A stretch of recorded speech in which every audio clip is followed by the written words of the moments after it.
नमस्कार दोस्तों, स्वागत है आपका क्राइम इंसिडेंट की एक नई कहानी में। आज की कहानी मुंबई के कुर्ला की है। कुर्ला में मीठी नदी के किनारे एक युवक की लाश पड़ी हुई थी, जिसे देखकर मछुआरों के होश उड़ गए। यह दृश्य बेहद भयावह था और मछुआरों को तुरंत आभास हो गया कि कुछ गंभीर घटना घटी है। उन्होंने बिना देर किए स्थानीय पुलिस को सूचना दी। खबर मिलते ही पुलिस टीम तुरंत घटनास्थल पर पहुंची। लाश बुरी हालत में थी और पुलिस ने मामले की गंभीरता को समझते हुए इलाके में पूछताछ शुरू की, लेकिन लाश की पहचान का कोई सुराग नहीं मिल पाया। पुलिस ने लाश को पोस्टमार्टम के लिए भेज दिया, लेकिन उसके पास ऐसा कुछ भी नहीं मिला जिससे उसकी पहचान हो सके। इस मामले की गहराई तक जाने के लिए इंस्पेक्टर घनश्याम नायर ने एक विस्तृत जांच शुरू की। उन्होंने मुंबई के सभी पुलिस स्टेशनों से संपर्क किया, यह पता लगाने के लिए कि कहीं किसी के लापता होने की शिकायत तो दर्ज नहीं है। इसी दौरान शिवाजी नगर पुलिस स्टेशन में 23 वर्षीय युवक अमान अब्दुल शेख के लापता होने की शिकायत सामने आई। यह शिकायत उस युवक के परिवार द्वारा दर्ज कराई गई थी, जो पिछले कुछ दिनों से घर से लापता था। पुलिस ने तुरंत अमान की फोटो ली और उसकी तुलना मीठी नदी के किनारे मिली लाश से की। जब क्राइम ब्रांच की टीम ने अमान की तस्वीर का मिलान लाश से किया तो यह स्पष्ट हो गया कि वह लाश किसी और की नहीं बल्कि अमान की ही थी। इस कंफर्मेशन के बाद मामले ने नया मोड़ लिया। अब पुलिस के सामने सवाल था कि आखिर अमान की मौत कैसे हुई। क्या यह एक दुर्घटना थी या फिर इसके पीछे किसी की साजिश थी। पुलिस अब इस गुत्थी को सुलझाने के लिए हर एंगल से जांच में जुट गई थी। अमान की गुमशुदगी की रिपोर्ट उसकी बहन ने दर्ज करवाई थी। जब मीठी नदी के किनारे मिली लाश की पहचान अमान के रूप में हुई, तो पुलिस ने तुरंत अमान की बहन को सूचना दी और पूछताछ के लिए थाने बुलाया। अमान अब्दुल शेख, जो ऑटो चलाता था, अपनी बहन के साथ गवंडी में रहता था। अमान नफीस खान का ऑटो किराए पर चलाता था, जो रोजाना 300 रुपए पर दिया गया था। नफीस ने कुल 6 ऑटो किराए पर दे रखे थे और अमान उनमें से एक चलाता था। अमान की बहन से पूछताछ के दौरान क्राइम ब्रांच को पता चला कि नफीस कुछ दिन पहले उनके घर आया था। वह अमान के बारे में पूछ रहा था क्योंकि अमान कई दिनों से उसका ऑटो लेकर लौटा नहीं था। अमान की बहन ने पुलिस को बताया कि नफीस ने उसे बाद में जानकारी दी थी कि किसी ने उसके ऑटो को मीठी नदी के पास खड़े देखा है और उसे इस बारे में सूचना दी।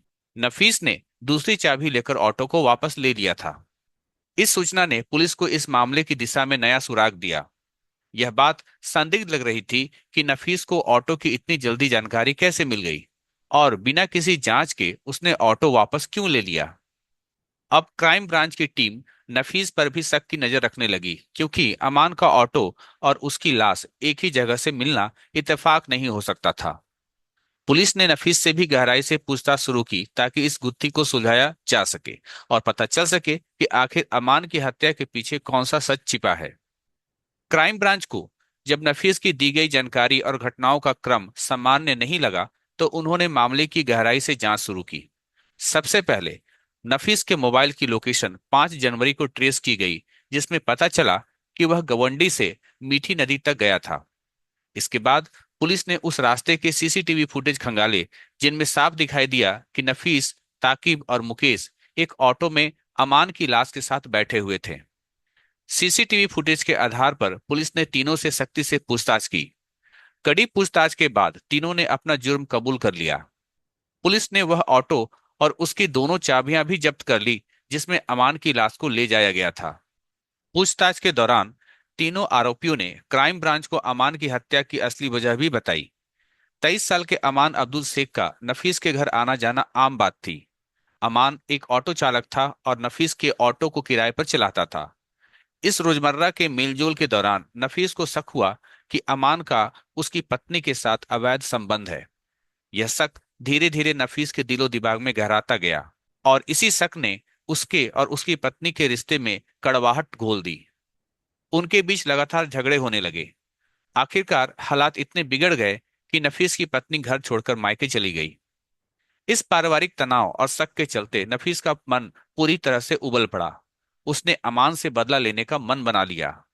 नफीस ने अपने करीबी साथियों ताकिब और मुकेश से बात की और तीनों ने मिलकर अमान की हत्या की साजिश रची। नफीस का इरादा पक्का था, उसे अमान से छुटकारा पाना ही था। 5 जनवरी का दिन इस साजिश के लिए चुना गया। अमान नफीस को कुछ पैसों का भुगतान करने के लिए गुवंडी स्थित उसके घर आया। यह वह मौका था जिसका नफीस और उसके साथी ताकिब और मुकेश इंतजार कर रहे थे। जैसे ही अमान घर में दाखिल हुआ, तीनों ने उस पर धावा बोल दिया।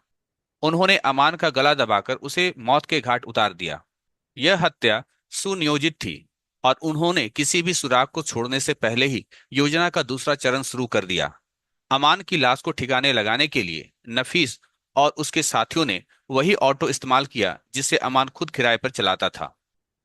लाश को ऑटो में डालकर तीनों मीठी नदी के किनारे पहुंचे।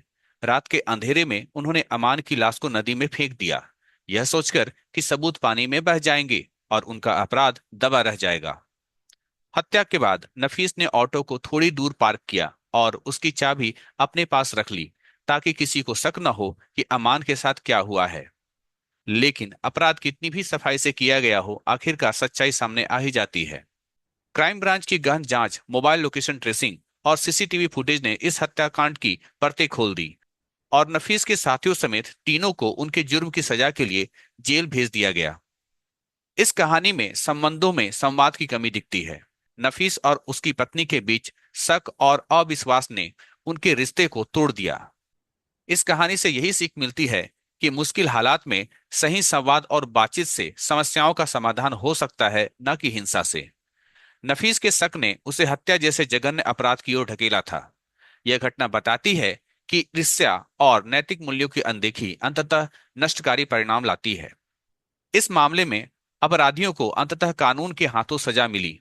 चाहे वे कितनी ही चतुराई से अपराध क्यों ना करें, कानून और न्याय व्यवस्था से बचना संभव नहीं। यह संदेश देता है कि समाज में अपराध करने वालों को एक दिन अपने कर्मों का फल भुगतना ही पड़ता है। इस कहानी से मुख्य संदेश यह मिलता है कि क्रोध, शक और ईर्ष्या जैसी नकारात्मक भावनाओं को नियंत्रित करना बेहद जरूरी है, क्योंकि यह भावना हिंसा और अपराध का कारण बन सकती है।